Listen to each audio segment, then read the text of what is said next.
L'association que j'ai le plaisir de présider s'appelle l'Association pour la mémoire de l'émigration. Et elle est forte actuellement de 200 adhérents. Elle est dirigée par environ une vingtaine d'administrateurs. Et notre objectif, c'est d'étudier la mémoire de l'émigration pyrénéenne vers les Amériques et vers l'Espagne. Cette association est une association type loi 1901 et elle a été créée en 1999. Donc nous aidons principalement nos adhérents à retrouver l'histoire des branches émigrées de leur famille. Et de plus en plus, ils nous demandent de trouver les descendants d'émigrés en vue d'un voyage et de renouer le lien avec la famille. Nous faisons aussi des recherches pour sauver cette mémoire importante dans notre région, car presque toutes les familles sont concernées.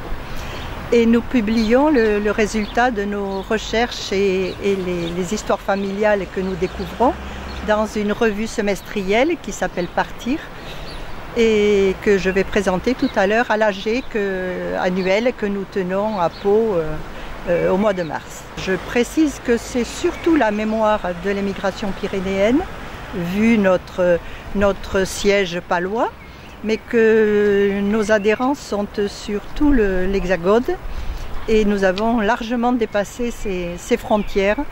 Nous avons aussi des adhérents argentins, un peu moins depuis la période de crise qui les empêche d'adhérer facilement, et nous avons aussi des adhérents aux États-Unis. Nous avons initié depuis 2 ans un cycle de conférences où nous présentons donc la problématique de l'immigration pyrénéenne aux Amériques. Et nous avons en projet une conférence avec le musée pyrénéen d'Arudi et également une manifestation avec Arrête, puisque nous allons leur présenter de nouveau, ils la connaissent déjà, notre base informatisée qui contient à peu près plus de 30 000 noms d'émigrés qui sont partis depuis les Basses-Pyrénées et évidemment les émigrés barétounais. On a eu plusieurs projets avec l'âme, étant donné que je suis présidente de la Récré, l'association à la SEB, qui s'occupe aussi du patrimoine, de l'immigration, des gens qui ont immigré dans d'autres pays évidemment, comme l'Argentine, l'Uruguay, etc. Et ce qui me motive actuellement, c'est que j'ai envie de retrouver aussi la famille, des membres de la famille qui ont immigré il y a très longtemps en Argentine et en Uruguay. Moi, je ne suis pas présente à toutes les réunions, c'est même la première assemblée générale où je suis présente, mais je suis toujours en lien avec Henriette Allègre, qui est à l'association d'âme depuis très longtemps et qui est une cheville ouvrière très très très performante. C'est une collaboration, oui, je pense que de ma part je collaborerai davantage, mais oui, nous sommes en lien, les deux associations, et c'est très bien. Les liens qui existent entre les Basques et les Béarnais de ce territoire et ceux qui ont émigré au début du XXe siècle, en particulier en Californie, sont extrêmement ténus, sont extrêmement forts. On sait qu'il y a beaucoup de familles qui sont parties des vallées pyrénéennes, des vallées d'Ossau, de la vallée d'Aspe, et qui ont émigré, en particulier en Californie. Et ces liens que nous entretenons, et moi j'attache une très grande importance à ces liens, en particulier avec la Ligue Henri IV, ces liens nous permettent de remonter à cette histoire commune que nous avons avec les Béarnais de Californie et les Béarnais de ce territoire.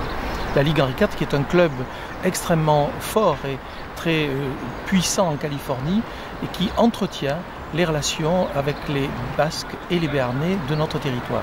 Et ces liens en particulier que nous entretenons, nous souhaitons leur donner un élan supplémentaire au travers de relations entre la ville de Pau, dans laquelle je participe activement en étant en charge de la culture, et le département des Pyrénées-Atlantiques, en favorisant les relations touristiques, en particulier entre la Californie, les Basques, les Béarnais de Californie, et les Basques et les Béarnais du Béarn et du Pays Basque. J'ai toujours été sensibilisée par les Béarnais qui ont quitté leur terre natale pour aller notamment en Amérique.